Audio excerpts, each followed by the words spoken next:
सबसे बड़ा नुकसान हुआ। हालांकि कल ही कहा गया था मसूद पेजेश्कियन की तरफ से कि हम अपने पड़ोसी देशों पर गल्फ में हमले नहीं करेंगे, लेकिन वो कमिटमेंट कितनी दिख रही है बड़ा सवाल, क्योंकि पूरा टावर जो है वो आग की लपटों में घिरा हुआ है। आत्मघाती ड्रोन के जरिए बड़ा नुकसान। ये तस्वीर आप देखिए, पूरी की पूरी जो इमारत है, टार है, वो आग की लपटों में जल रही है, धधक रही है। कुवैत को बहुत बड़ा नुकसान लगातार ईरान दे रहा है। 3 फाइटर जेट्स जिस भी वजह से वहां गिरे, 3 अमेरिकी सैनिकों की यहां पर मौत हुई थी ईरानी हमलों में। और अब आप तस्वीरें देख रहे हैं किस तरह से पूरी इमारत जो है वो जल रही है। सर, पेजेश्कियन के कमिटमेंट का क्या हुआ? 24 बहुत बहुत धन्यवाद। मैं आपको ये बताते चलूं कि कुवैत में अगर ड्रोन अटैक हुआ है तो कुवैत में एक बहुत बड़ा मिलिट्री बेस है यूएस आर्म फोर्सेस का, और वो है कैंप आरिफ जान। कैंप आरिफ जान जो है वो सेंट्रल कमांड की, अमेरिकन सेंट्रल कमांड की लॉजिस्टिक सप्लाई को देखता है। आप नोट कीजिए इस लड़ाई में, जैसा कि एम्बेसडर दीपक वोरा बोल रहे थे, लड़ाई जो है अब जा रही है एसेट्स की ओर, एनर्जी एसेट्स की ओर। मैं कह रहा हूं ये लड़ाई जा रही है लॉजिस्टिक एसेट्स की ओर। और मैं ये इसलिए बोल रहा हूं क्योंकि आपने भी बताया कि यहां पर 3 ऑयल डिपोज पे अटैक हुआ है।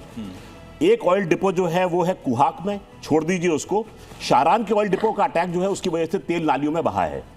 तीसरा ऑयल डिपो जो है जिस पे जाके मेरी निगाह टिकी है वो है कराज का। कराज जो है अल्बोज प्रोविंस में मौजूद है। और नोट कीजिए जो मैं बोल रहा हूं, यहां से पूरी की पूरी एनर्जी सप्लाई दी जाती है ईरानी आर्मी की लॉजिस्टिक्स को। मैंने आईआरजीसी नहीं बोला है, ईरानी आर्मी बोला है। आईआरजीसी जो है वो ऐसी संस्था है जो कि कोवर्ट ऑपरेशंस करना या फिर जैसे कि हम देख रहे हैं बड़े ग्लैमरस, लेकिन ईरानी आर्मी जो है वो सोवरेनिटी की रक्षा के लिए बनी है। आप सही कह रहे हैं कि सबसे बड़ी बात तो ये है कि अब ऐसे में सवाल ये है कि अगर ग्राउंड ऑपरेशन शुरू किया जाता है तो जैसा कि देवनाथ सर कह रहे थे कि आखिर जाएंगे बड़ी खबर है अनुपमा, इस बीच पीएम नेतन्याहू का बड़ा बयान, का युद्ध अभी खत्म नहीं होगा, आने वाले दिनों में संघर्ष और तेज होगा, कई बड़े सरप्राइज दिखेंगे। और नेतन्याहू ने यह भी कह दिया है कि ईरान की आजादी की जिम्मेदारी जो है वो ईरान के लोगों की है। ये एक बहुत बड़ा स्टेटमेंट नेतन्याहू की तरफ से कल ही दिया गया है, उसके मायने क्या है, बहुत बड़ा सवाल।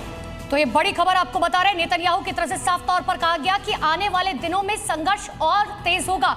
एक तरफ अमेरिका कह रहा है कि हम ग्राउंड ऑपरेशन शुरू करेंगे, दूसरी तरफ नेतन्याहू कह रहे हैं कि आने वाले दिनों में संघर्ष तेज होगा। कई बड़े सरप्राइज इसमें देखने को मिलेंगे। अश्विनी सर लगातार मौजूद है। अश्विनी सर, नेतन्याहू का ये बयान क्या कहता है, ये जवाब दीजिएगा। उससे पहले 6 तस्वीरें देख लीजिए।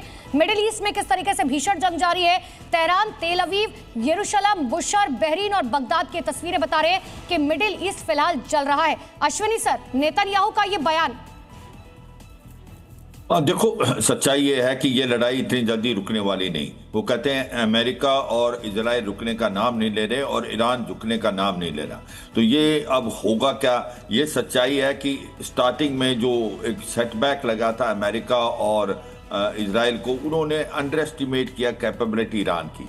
मगर अब जो हमले कर रहा है अमेरिका और इजराइल, वो सटीक हमले कर रहा है और वो उसको जो वार फाइटिंग कैपेबिलिटी है ईरान की, उसको बर्बाद करने कर रहा है। जैसे कि एनर्जी सेक्टर है, उसकी सप्लाई चेन है, कमांड एंड कंट्रोल सिस्टम है। क्या किया ईरान ने कि उसने एक तो सक्सेशन प्लान बना लिया था और आईआरजीसी को डिसेंट्रलाइज कर दिया 31 प्रोविंस में। तो इसी प्रकार से वो डटा हुआ है। हाँ, ये सच्चाई है। कब तक लड़ेगा ईरान? जब तक उसके पास रॉकेट, मिसाइल और ड्रोन्स है। वो कितने दिन तक चलेंगे? वो लगता नहीं कि बहुत ज्यादा दिन चलेंगे, क्योंकि उसको सपोर्ट नहीं मिलने वाली कोई। एक अहम पहलू जो है उसकी जानकारी दर्शकों को दे दे। लगातार ये युद्ध तेजी से बढ़ रहा है, लेकिन फिलहाल जो दोनों देश हैं उनकी क्षमताएं क्या है। एक तरफ अमेरिका के पास टॉम हॉक मिसाइल है जिसकी कीमत एक मिसाइल की 12 से 15 करोड़ है। ईरान की मिसाइलें बहुत सस्ती हैं उसकी तुलना में। बिल्कुल, ईरान की बात करें तो फतह मिसाइल 1 से 3 करोड़ की, अमेरिका के पास हाइमर्स है जिसकी 1 से 2 करोड़ की कीमत है। ईरान के पास जुल्फिकार है जिसकी कीमत 2 से 4 करोड़ की है। शायद ड्रोन जो है 18 लाख में उन्होंने ड्रोन बना दिया, उसको इंटरसेप्ट करने के लिए करोड़ों के मिसाइल अमेरिका और इजराइल की तरफ से इस्तेमाल की जा रही। इसी तरह से अमेरिका की इस मिसाइल की कीमत 1.5 करोड़ तक है। शायद ड्रोन जिसका जिक्र हम कर रहे थे, ये बहुत सस्ता है, दरअसल 18 लाख की कीमत इसकी बताई जा रही। तो ये अमेरिका और ईरान के पास वो कौन से घातक हथियार हैं जिनकी वजह से दोनों ही ग्राउंड बैटल में फिलहाल